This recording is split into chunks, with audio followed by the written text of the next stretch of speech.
Testing. Go ahead, give me some. I'm not plugged. Oh, there we go. Peanuts. All right, so this will peanuts. Eh. All right. Hot dog. Eh. Get your hot dog. Eh. That's how people talk. Is that your alternate reality, Ryan? Yeah. Are you a hot dog vendor in an alternate reality? In a parallel universe, I sell hot dogs at the baseball stadium. Because, dude, you were actually doing it pretty damn good, man. Thank you. Dude, do it one more time for me. Just like, dude, come on, sell it. Hurry. This guy needs a hot dog. He doesn't know you need one. Hot dog. Eh. It's like, the key is the second part. You know, hot dogs are, whatever. Wait, did someone say hot dog? It's like, it's all vowels. And it's Comic fan. Straight out of the 20s. Hello. Oh my gosh, we are here. We're chatting about weekly polls. We're talking about comic books. Enough of this not reading your comics, comic fam. Hit the subscribe button. We're going to be chatting right here, right now about comics that we read this week. We did. We read a pretty hefty amount of comics in the last few days. But never enough. Never enough. Dude, and this video, we're not going to spoil everything. It's going to be light spoilers on 2 of them, but we reserve 1. That's usually how we do it. We sit down and we read 3. The amount of issues varies, but we pick 3 titles and read them. X amount of issues from 3 different series. We usually do one of those series, kind of a deeper dive that has a little more spoiler stuff in it. The other 2 are just kind of less. And sometimes that's for whatever reason. Mostly it's because we want you to read it and we don't want to ruin it for you. So here we go. Last week we were chatting Thor, how to get caught up because issue 6 blew everybody's minds in the community. And we had Gary on the mic, so check that out.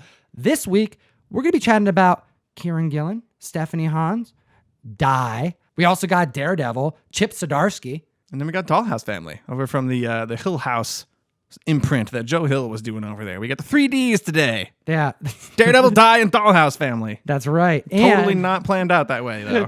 Triple D, let's do it, man. All right, so let's chat about Die first because Comic Fam, you got to read this. This was easily one of the community's favorite independent titles to come out over a year ago. Right? I think issue 12 just dropped of Die, and it's like Saga in the fact that a good amount of the past year or so they've been on hiatus. They took a little break, and they're starting up again. So Die, right now, issue 12 is the current one. So if you really want to, not too hard to get caught up on this one. I feel like when a title goes on, quote, hiatus, that's also like term for, oh, we did such a good job that we get to have a break. We need a break. You earned it. You earned a break. And now it gives us, as fans, the chance to get caught up. Gorgeous covers. Gorgeous everything. Like, can we just get that right out the bat? Like, yeah, this whole book is beautiful. This world is beautiful. This realm is beautiful, and we're going to get into a bit of that right here, right now. Jen Bartel stole your Sharpie. That's a whole different conversation. We were at Emerald City Comic Con 2019 was the last convention I went to, and I brought my stack of Die comics at the time because Kieran Gillen was there, and I wanted to meet the man. I wanted to get some signatures. Never got a chance to. Every time I walked by his booth, he was gone. He was like gone for the day. We kept getting there too late and doing other things. And it's a poppin' book, dude. He's busy. Yes. He's a very busy man.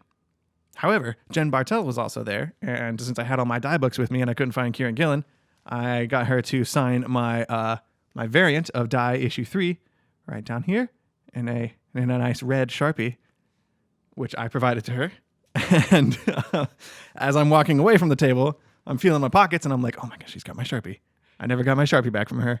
And I do like a quick little mental calculation. Like, do I go back? I'm not going to stand in the line. I'm not going to be like, give me my Sharpie back, please, Jen Bartel. So I walked away. She's got my Sharpie. I walked away with it. I got a signature. I traded a Sharpie for it. I'm fine. I'm not holding any grudges or anything. So Jen Bartel, thank you for the signature. Thank you for all the lovely work you do. Enjoy the Sharpie. I really hope that you enjoy that Sharpie. I hope she still has it. I hope she treasures it for the rest of her days. You know what's funny is I was chatting with Shannon McGuire, and she was chatting with another person at a signing, and she was going over the amount of signatures that you can get per Sharpie. And she was talking about that because like that's how she assesses the weekend pre-convention is like, all right, well, it's this many signatures this day and this day. I'm going to need this many Sharpies because each Sharpie, you can only do so many signatures per my signature of choice, like how much I do. You get like 200 and something. She had like a number to it where she's like, no, it's going to be an end date tomorrow for this one, you know? So 4 Sharpies total. So you just helped Jen Bartel out. Right? That's how I like to think about it. I think so too. But you know what? Jen Bartel helped out this run by providing a killer variant. And this comic book run has gorgeous covers, every single one. Yes. And the book is beautiful. I don't even know how to describe it. This is my introduction to Stephanie Hans, personally. And I'm on the lookout for everything she does. I snagged she did a variant for Invisible Woman. There was an Invisible Woman miniseries. I snagged that variant because now Stephanie Hans is on my radar. I'm keeping my eyes out. Not very well, because I'm sure I'm missing a whole bunch, but keeping my eyes out. Because honestly, I got eyes for Die. That's all that matters. Well, we need to explain it. We haven't even explained it. Well, people are going like, it's called Die. What's that about? Or other people are like, dude, I read this a year ago. Like, why are you still talking about it? Why are you guys just talking about this now? Well, let us know in the comment section below what you think. And have you read this? Because this story isn't like Robert Kirkman die. This isn't like murdering type of thing. If anything, it has more to do with Scout Comics Murder Hobo shout out. Good point. Right? It's very good. You're tying it all together with murdering and dying and everything. Dungeons and Dragons. It's why the Comic Fam hits the subscribe button. That is why they hit the subscribe button. And or the like button if you feel like it. Die, as in singular to dice. Correct. Little plastic guys that you play board games with or role-playing games. Like Yahtzee? Yes. This is a game about competitive Yahtzee. Or comic. Competitive Yahtzee? Is that a thing? Right? It's a board game. I think people compete against each other. I don't know how else I don't play Yahtzee. Is it like on ESPN? Sure. Competitive Yahtzee. Yes. Is there any competitive Yahtzee players out there? Yahtzee tournaments? Dude, I've been like all into the Rubik's Cube for a long time. High stake Yahtzee tournament. High stakes. It's like, no, damn it. Dude, if we don't get it, my kid's not going to college. Dude, they're gonna take my home. I put all the money that we had into this tournament. Into this one person. I think he threw the dice. He threw the game. That's not what this comic's about. No. Thankfully. No, this is Die, as in role-playing games, because we have, dude, evil Jumanji. That's kind of the best way to describe it. It's not nearly good enough. I wanted to even throw It into it. I was reading this a little book bit. You get that horror It vibe.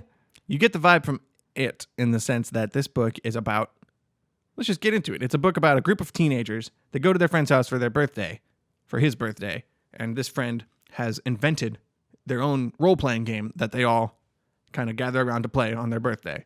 So it turns out that once they start playing this game, they get sucked into the world of the game and they disappear for like 2 years.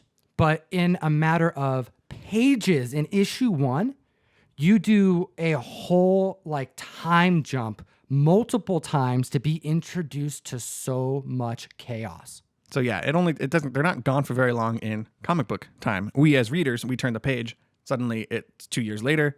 These kids just materialize on this dark road in the middle of nowhere. They've been gone for 2 years. They're known as the missing 6. Right. There's people know them. Like someone just driving by is like, oh crap, it's you guys. Like it's the kids that went missing 2 years ago. But it turns out one of them is still missing. Like only 5 of them come back. 6 of them went into the game. One of them's missing an arm. Right. Like there's some creepy stuff that's going on here. I'm going to relate it back to Jumanji here for a second. One of the aspects of that movie that kind of messed me up as a kid, kind of like the ghastly grinners, are you afraid of the dark status kind of thing, that Robin Williams is like such a joyful actor on screen. Yeah. It's like difficult to get him making you feel weird. And there are some movies that he accomplishes that. 1 Hour Photo, I think, is one I recommend to people. Insomnia. Ooh, another one. Christopher Nolan. World's Greatest Dad. Oh yeah, my friend Chris was in that movie.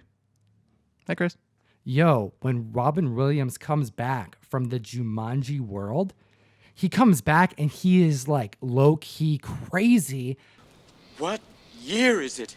Because this is like a horrific thing that took place. He just got like dumped into the jungle, had to become this like Tarzan type of character. And even with Robin Williams being the crazy actor as he was and joyful on screen, I felt like disturbed by that. Yeah, once you think about it for more than 2 seconds and you realize what kind of experience he must have just had before coming back to, a peaceful, normal world. Kind of the same thing you got going here. But then they come back after 2 years and the story jumps forward like 30 years. They couldn't talk about it. Yeah, there was some kind of spell put on them that they're unable to discuss what happened to them in the game. And you don't really know what happened. It's kind of drip fed to you over the course of the following issues. But it cuts to them 30 years later as adults. They've all kind of drifted apart. They've grown up separately. which is where the connection to it comes in, where you have a group of kids who went through like a childhood trauma, who grow up, and then they are forced to kind of regroup as adults, and you deal with all of their kind of personal conflicts and their depression and stuff that they've, grown up with and dealt with throughout their adult lives. They have to come back and go back into the world of this game to try and like find their friend who is still stuck in there. Yeah, they had 2 years where they experienced something crazy, something horrific. They lost apparently a friend, limbs, some of them. They went through this ordeal, but because they couldn't talk about it, imagine like having to keep that inside for decades. And now that they are back in the game by the end of issue 1, they are able to deal with the things that they had to just like weigh on their souls for their entire lives. It's really scary too. Like you get back in this world and I don't know what's going on in that kid's head, but by the end of the first issue, you see him again. And it turns out that he's been up to no good in this place. And he's been there for 30 years. And it seems like he's kind of taken over the place. He's like an evil villain. He's the dungeon master. Sure. And he's got like control over the whole world. So he's kind of been stuck in this game world as like a kind of a godly figure almost. And he's kind of going crazy, it looks like. He's losing his mind. He's stuck in there for 30 years and he doesn't really want to leave. So for any of them to get back out into the real world, they have to find him and convince him to leave. That's kind of at least in the first arc, that's the plot they have set up, tracking down their friend and like convincing him to go. Dude, I was getting flashbacks to when I was a kid. Like when I was living in the comic book store with my dad, I would go through these, as mentioned, beads. Because my dad would always be like lighting champa and he had beads up in the doorways. And I like open that up, go through the door, and I'd be doing one of 3 things. Looking for comics, looking for people to play Magic with, like Magic the Gathering, or playing D&D. And this clearly is a like love letter to D&D fans. However, this is also... There's a lot more love letter writing going on in this series than just D&D, which is one of the things I like about it. My favorite actually out of this whole run so far is issue 3, the one I got signed by Jen Bartel, which is... It's like a World War I allegory. There's like dragons flying and breathing fire, but people are hiding in trenches. And it's definitely a World War I allegory, but there's also significant Lord of the Rings references. She meets J.R.R. Tolkien, who's never really directly named, but it's kind of like a weird dream that she has in this trench. She meets J.R.R. Tolkien, the author of Lord of the Rings. They have this kind of philosophical, existential discussion. She meets a couple of poor, helpless soldiers. She meets 4 of them, and they are very clearly the 4 hobbits from Lord of the Rings. And just the discussion they have about... It's hard to explain. It gets into a lot of really cool, deep discussions about fantasy as a genre and war and what Tolkien must have gone through. And each one of these issues has a pretty lengthy essay from Kieran Gillen to the audience. A lot of image books do that, where they have a lot of kind of bonus feature type stuff in the back. And it's cool to get Kieran Gillen's perspective and what was going through his head as he was writing these issues. There's a lot of talk back there. I don't know. I haven't investigated about making an actual die game to play with your friends, like a real life role-playing game based on this world. I don't know if that's a thing yet. He was talking about putting it out in the trades, which I haven't really dug into yet. So I think we need to research that. I want to see if this is real. I might actually try to play die. Dude, these characters were so well designed because they had to design their characters for the game they play. So their character design is part of the game that they created. And then when they're in the world, they are a rendition of said character. And with the powers that they're granted, just like in like Doctor Strange, magic always comes with a price. Their powers comes with a price. And how that gets adapted and how each character has to overcome that in a fantasy world is brilliant. Yeah, there's a lot of effort gone in this story to make it not a traditional fantasy story. It's very aware of the influence of Lord of the Rings and J.R.R. Tolkien, like I was talking about before. These aren't your classic, mage, barbarian, bard, ranger, rogue. These aren't your classic D&D archetypes. There's a whole bunch of brand new things that were created for this story. My 2 favorite characters in this is the Fool, which is characterized as someone who is very lucky. Yes. Yeah. He's very, very lucky. But here's the thing. The cost of that luck is that it only activates when he puts himself in hyper risky situations. So you are just like, there's this like terror looming that this person's going to just try to do something and it's going to not end well. Kieran Gillen was actually talking about creating this character in the back, one of the essays in the back, about how every time you play D&D, there's always one kid in the group who doesn't really care, who's there for fun. You know, there's always somebody. The murder hobo? That was me. Yeah, the murder hobo, I guess. Oh, man, you're tying this all over the place. That's what it is. There's always somebody there who's kind of just playing for fun, who's not taking the game as seriously as some of the other dorks at the table who are taking it way too seriously. There's always some guy who's just trying to be Leroy cool. Jenkins. Sure. Yes, the Leroy Jenkins character. That's basically who this is. Dude, the Grief Knight, That the was- opposite of a berserker. Brilliant. So it's this, I guess it's as close to our story has as like a barbarian, a berserker type. He's like the damage dealer on their crew, but he can only do serious damage if he is feeling depressed and like sad. He needs to be like brought down to like a point that the actual character, the person beneath the game, Right. you know, like the actual person that we're following, that he has to like some severe depression and anxieties like internally. So Like his weakness in the real world is his strength in the game world. exactly. So I'm very excited to see. I don't know how this is going to develop past issue 5 because I'm still on issue 5. Like we've read 5 for this. There's 7 more in existence right now. I'm hoping in those 7 issues we get a little. I want to see what they're like in the real world. You know, we don't get a lot of hints of what these people are like as adults.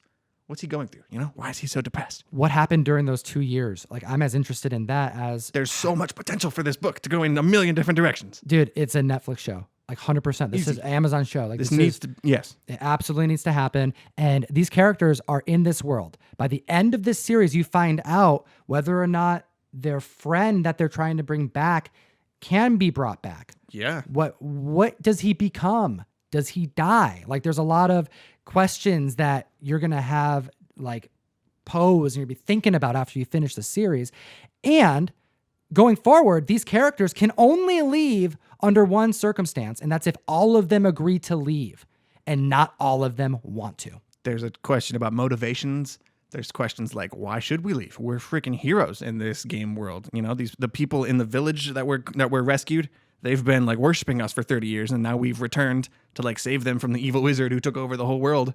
So some of them might not want to leave. You know, maybe they're having better lives in this game world than they did out there with their, you know, divorced husband and their bratty kids, or, you know, their life that doesn't go anywhere. That if they're like a loner loser who had nothing going for them in the real world and suddenly they mean something here, it's kind of some creepy parallels to the real world existence of role-playing games or even video games in general, people losing themselves in alternate realities. And like, that's one of the reasons I love this book, is there's so much beneath the surface here, like addiction or depression, like we were talking about with Matt, the Grief Knight.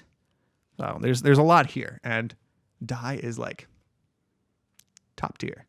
So if you didn't know, now you know. You gotta read Die. Let's chat about a book that it's like a roller coaster reading, my man. At first I was like, I'm in. Then I was like, not really sure if I like this. Then I was like, whoa. And then I end it with placenta? I don't know. How you doing, Comic Fam?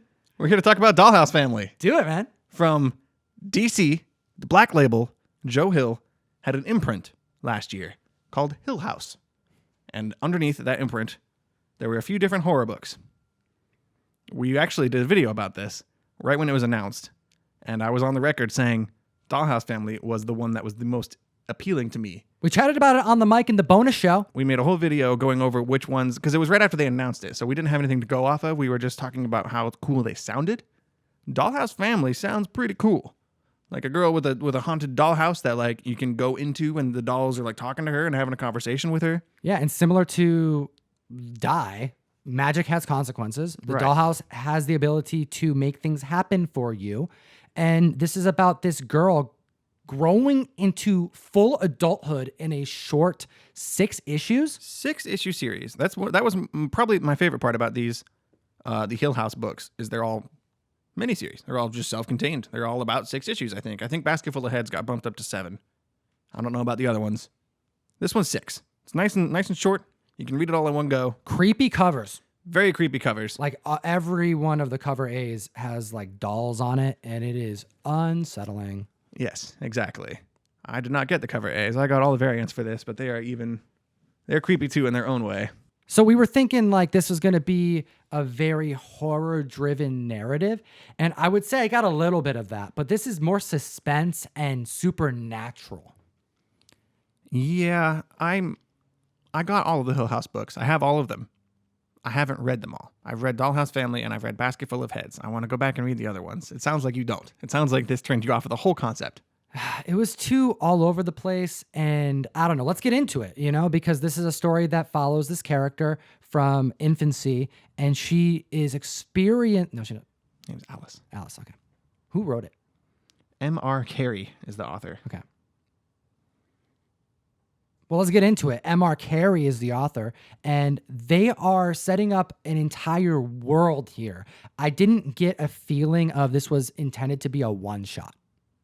You mean like, yeah, by the single run. Yeah.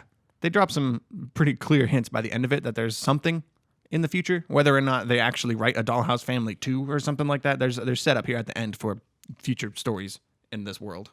Well, we have a dollhouse that is essentially possessed because of how it was formed. And the big reveal is how this dollhouse was actually created. Sure.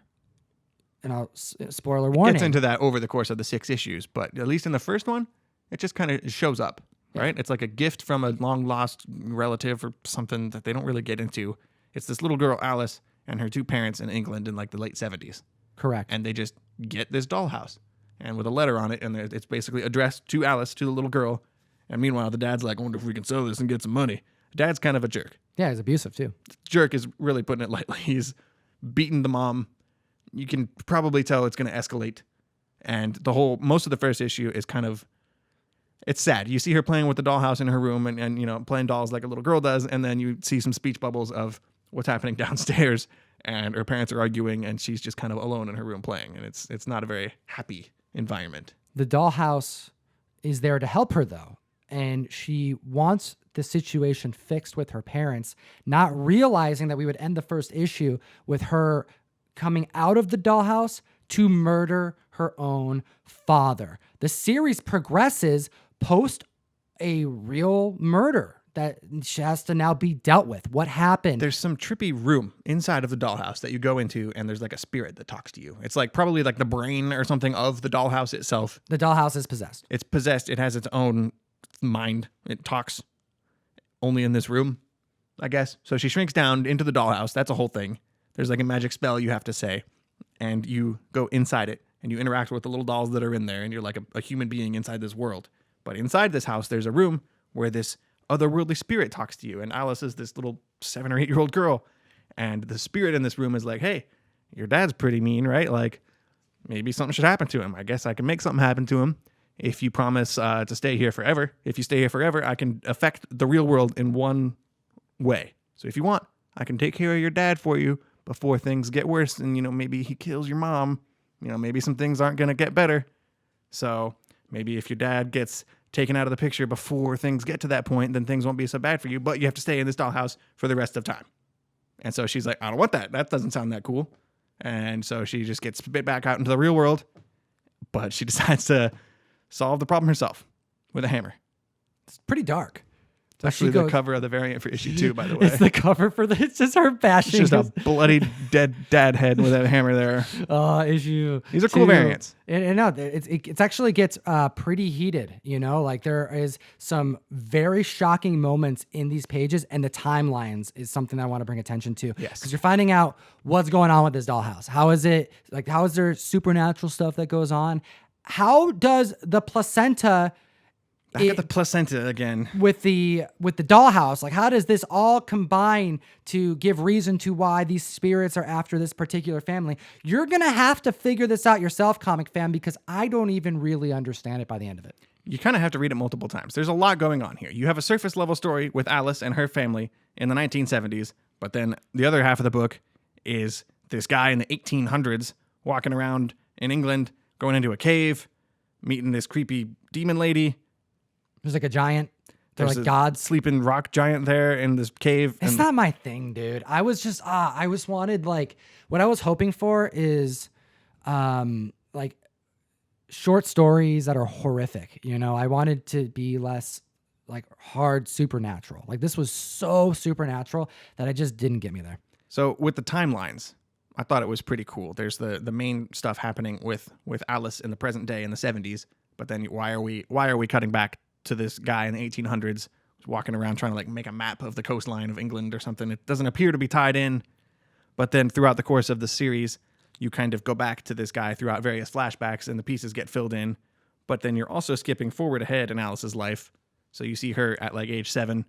Then it cuts forward to her as a teenager and explores what happens to her after she gets like convicted of murder of her dad and like, you know, things fall apart in her life. You follow her as she gets older and there's still more flashbacks. So time is kind of all over the place in this series. And I think that's pretty cool from a writing perspective, how you plot that out and figure out, you know, which pieces go where. You have so many questions. You're like, I need to know what's going to happen next. And you find yourself just like going through it. It's just like Lost in a way. If there was a way that somebody could take all of this stuff, cut it up, retell it to us in the way in chronological order, things might make a little more sense. It's funny because like Die and both this story has a lot of time stuff. Yeah. And I was going to relate it back to Lost for both of these. Like you have a particular place that you're going, right? Like the island, you know, and you also are finding out. So you're getting so many questions like, what is the smoke monster? Sure. You know, you're getting like, are we going to go this many seasons without getting these answers, questions, the questions to these answers? Watch Lost, comic fan. Yeah, you know, for real. Dharma Initiative, sign up. All right, so it's decent. I just wanted something a little different. But comic fan, what do you think about this story? The art was great, and it was pretty disturbing, and the imagery, it almost got me there. But it's not very close to being really good. And I'm excited to kind of explore the other Hill House books and see where they fall on the spectrum. Basket Full of Heads was another one that kind of like had a cool promise, but it didn't quite execute it the way I wanted.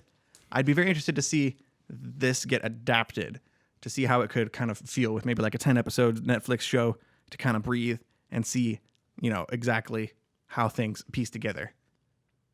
It's a good read. I think it'd make a cool hardcover. I wouldn't necessarily say like track down the issues or anything like that, but if you could find a good trade, a good hardcover, just binge it. It's a good binge.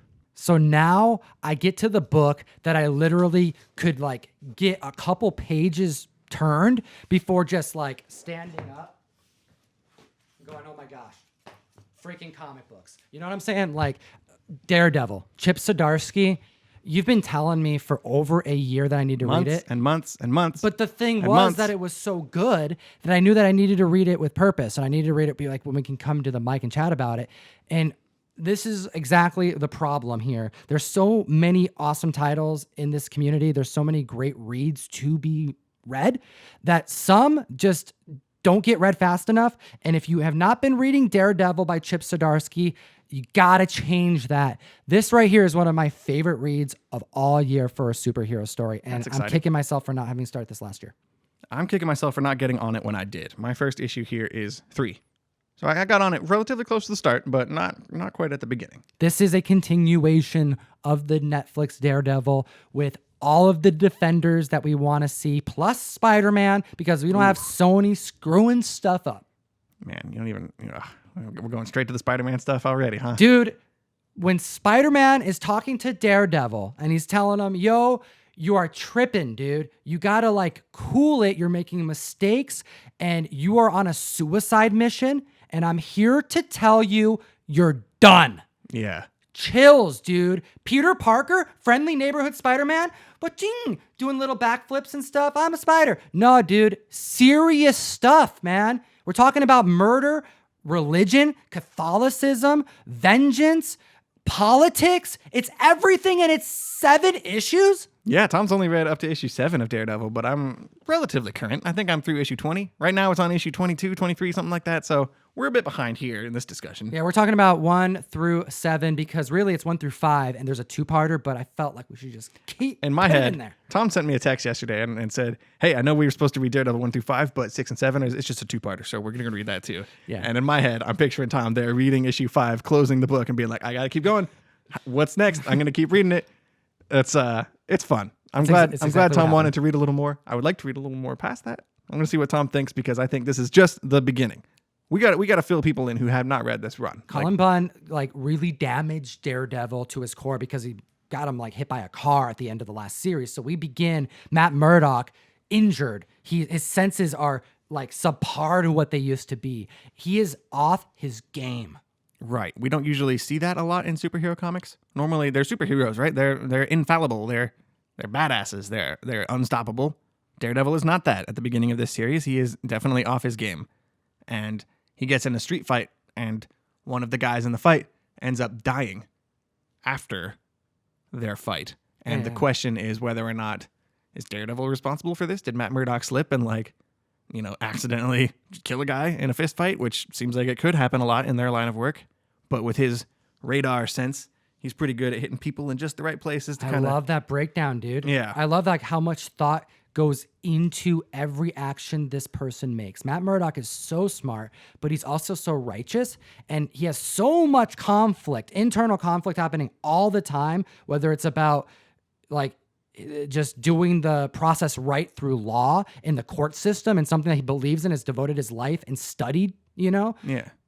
or the vigilantism, vengeance, becoming the devil incarnate. Yeah, they get a lot of mileage out of having the devil show up a lot in church. There's a lot of comments about somebody who dresses up as a devil being so Catholic. I love seeing this character development because when you see flashbacks of himself, you see him through like his prototype, like Frank Miller-esque, the Netflix style black suit. But then you also get shots of him in the yellow suit when he's like figuring stuff out and he's being kind of mentored by the priest at the church in the cathedral. This story goes through like so many thought-provoking consequences to being a superhero and figuring out if you're doing something right. Because really, every character that we're following, whether it's the Kingpin, Daredevil, they all have their own, like, you can like spin it in a way to go, yeah, but I see why they're choosing to do what they do. And are they right? Who's to say? There's 3 characters in this run that are the focus. They're setting up right here 3 main characters. They're setting up their worlds, their status quo, and they're pushing them kind of down the hill to see what happens. You have Daredevil, who's slipping, who's not the best hero he could be, who's out there making mistakes. He's throwing himself into fights and getting overwhelmed and having to get rescued by Luke Cage and Jessica Jones, or like even the Punisher in one very nice issue, in issue 4. He's slipping, right? So you got Daredevil, and like how is he going to proceed with his his whole career and reason for being thrown into question like that. You've also got the Kingpin, who is now the mayor of New York City, who's got some kind of shady deal going on with all the other crime bosses. And it's like, if we can keep the crime at a general, manageable level, I'm not going to make any efforts to like squash crime by any means because I'm the goddamn Kingpin. But if we can keep it at a good level, there's no reason we can't, continue to be reasonable criminals. So you kind of get the Kingpin's side of his life and the city, and you get to see crime from that level. However, as somebody who has read beyond this point, Kingpin is about to encounter some very serious obstacles in his path. I don't know if I want to spoil it for Tom because I'm excited to see him get to where I'm at. Because we're gonna have to catch up on this comic. Kingpin has not really been a big focus of this in these issues. He's kind of there. And when he's there, it's done so well. Yes, the writing of this character is exactly how I have always imagined Kingpin. When he speaks, you listen. You listen, but you also get the sense that underneath is a guy who is barely hanging on, who is about to snap, who has all kinds of like trauma and depression and just emotional stuff going on in his head. So he's a barely contained kind of like psychopath almost. So it's fun to watch him brush right up against that line of I'm about to snap and just murder everyone. The cooler part, though, I think the best thing about this run is this third character, this brand new character named Cold North. I'm glad you're bringing up the detective, man. This guy's awesome. Yes. This dude deserves to be a superhero, to be honest. I'm not a spec person, as we know. However, I have a very strong gut feeling that they are building this guy, Cold North, up to do something. He's too badass, dude. He like takes on Daredevil. He gets in a fist fight with him in like I think it's issue 3 on here. He just gets in a fist fight with him, surrounded by cops. He's got such a strong sense of justice and right and wrong. And Daredevil and vigilantes in general represent a breaking of the law, right? They're taking the law in their own hands. It's illegal, right? Kingpin has made it like masked Avengers illegal in New York. Even without Kingpin touching it, right? It's illegal. Like Phoenix Jones style. Yeah. It's illegal to take the law into your own hands. Extra illegal now. Correct. So you can kind of see where Cold North is coming from. All the cops that are around him are like, dude, we know you're supposed to get him. How cool was that? Yeah. This cop is going to like remove the mask. And although it's illegal what he's doing, Daredevil has been captured by the police. The town, like the city, all the police officers, there's such a level of respect for Daredevil that they're like, no, like respect the man and keep his mask on until like. All right, till you get back to the station. Like, do it there. Don't have to embarrass the guy and like publicly reveal him, even though that's already happened in Daredevil history before. But we don't talk about that. So it's just cool to see. You get over the course of these 7 issues, you get kind of hints that this guy Cole North is slowly realizing that even though Daredevil's technically breaking the law, that like he is necessary, that he's needed, man. He's needed. He's helping the city.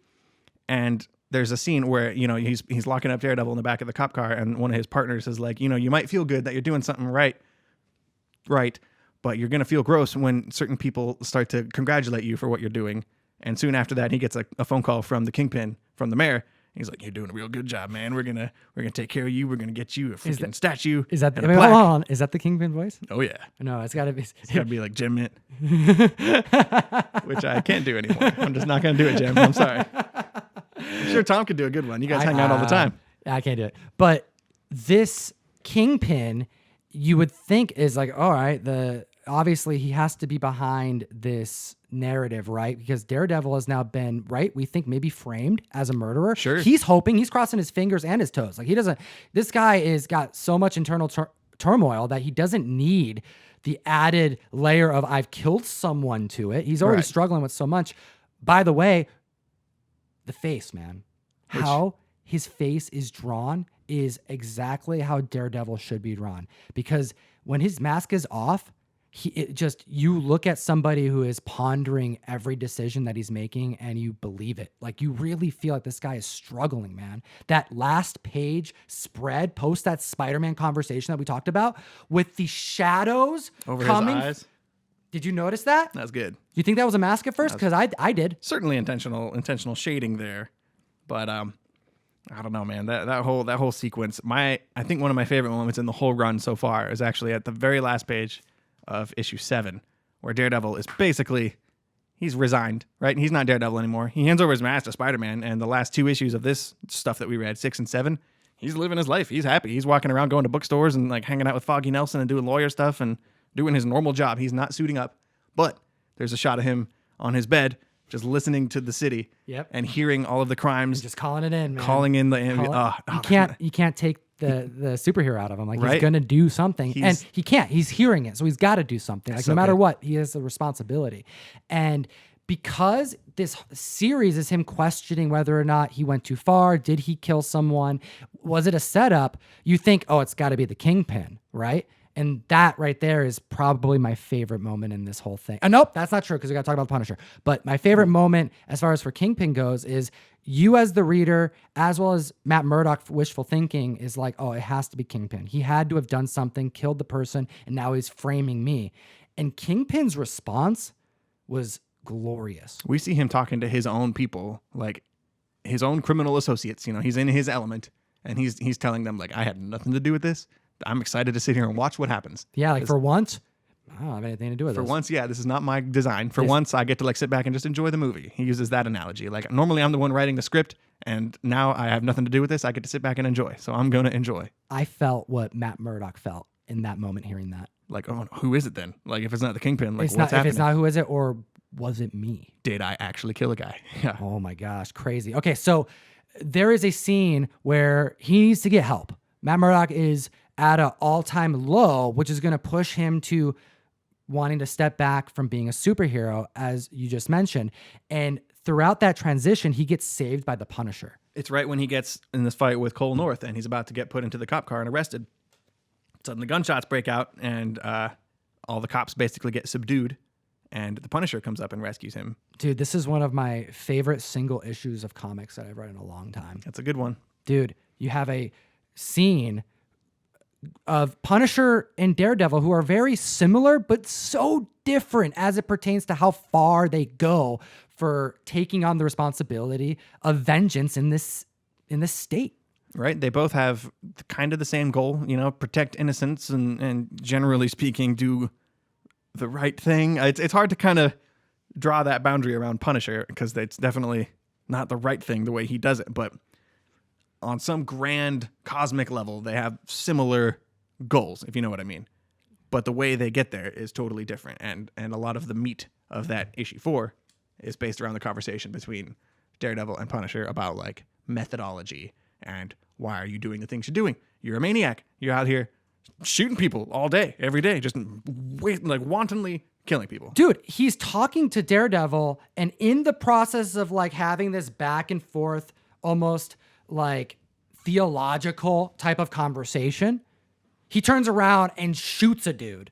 I mean, granted, the guy was about to like attack him and stuff, but no remorse. Like, no, his life had to end in that moment. And he just did it in front of Daredevil. And Daredevil would never do that. He's like Spider-Man. You got to avoid stooping down to their level because of the consequences and the efficacy. Correct. And throughout that conversation, Daredevil's thinking to himself, like, I may or may not have killed this criminal in the first issue. So he's exposed to Frank Castle, who kills people for, every meal of the day. And He's like, you should try it sometime, man. It's like Lucky Charms. You kill people and they're gone, and you don't have to worry about it anymore. It's pretty fun. He's talking like a serious psychopath. And Punisher's nuts, dude. Yeah, it's awesome. And Daredevil's realization the whole time is like, okay, cool. I can't be like this. Like, I got to get the hell out of this. I got to get out of here. This guy's nuts. I'm basically a prisoner right now. I cannot end up like this, so I need to not be a killer. It kind of sets him on that path. In his escape of this place, however, he's blind, and he puts on a Punisher t-shirt just to put something on, because he's his shirt was off. He was getting, like, I think Punisher fixed his shoulder up after he got shot, so he's like got bandages and he's bloody. So he puts on a t-shirt. He doesn't realize he's walking around with the Punisher skull on him, going out and getting in fights. And now people are seeing him dressed up like the Punisher and just beating up people. And they already think Daredevil's a murderer. Do you think Punisher is now dressing up as Daredevil? Because that is, oh geez, okay, that's just terrifying. Or what happened to the Punisher, and why is Daredevil like wearing essentially a skin? Because this cover right here shows Punisher on the cover with Daredevil as if it's like on his vest, but this is kind of like paying tribute to the inside panels where, no, it's Matt Murdock who's rocking that Punisher skull. Yeah. This comic is so dope, comic fam. Like, you got to read it because the constant struggle that this character has, you feel it. And how impressive and powerful Daredevil like comes off, he portrays in these pages, with the dichotomy of him being weakened is outstanding, because like you really see that this is somebody you do not want to mess with. You have to respect, because there is a sense of respect that all the Defenders have for him, Spider-Man included, and Punisher. Yeah, and seeing his interactions with all of these other characters and their relationship to murder in their line of work, and how you have somebody like Frank Castle who kills people with no discretion, and whenever he wants. And you got somebody like Spider-Man who never tries, he maybe killed one or two people by accident. I think they get into that. Well, it's part of the mystery. He finds out that, surprisingly, everybody he's talked to has people are kind of cool with accidentally killed someone. Yeah. Is that coincidental? He's hoping, but we're going to have to wait to find out. At least I am. Comic fam, you got to read this comic book. Hit the subscribe button, because we're probably going to talk about the rest. Daredevil is my favorite Marvel book. I think it's the best thing that Marvel is putting out right now. I'm not reading everything they're putting out right now, so maybe I'm missing the other best book that Marvel is doing, but this is up at the top. I would maybe put Immortal Hulk at number 2. I'd have to think about what number 2 second favorite Marvel book might be. Daredevil is far and away my favorite Marvel book at the moment. Let us know in the comment section below. Are you catching up on Daredevil? What do you like to read? Maybe we'll read it on the mic. Give us ideas.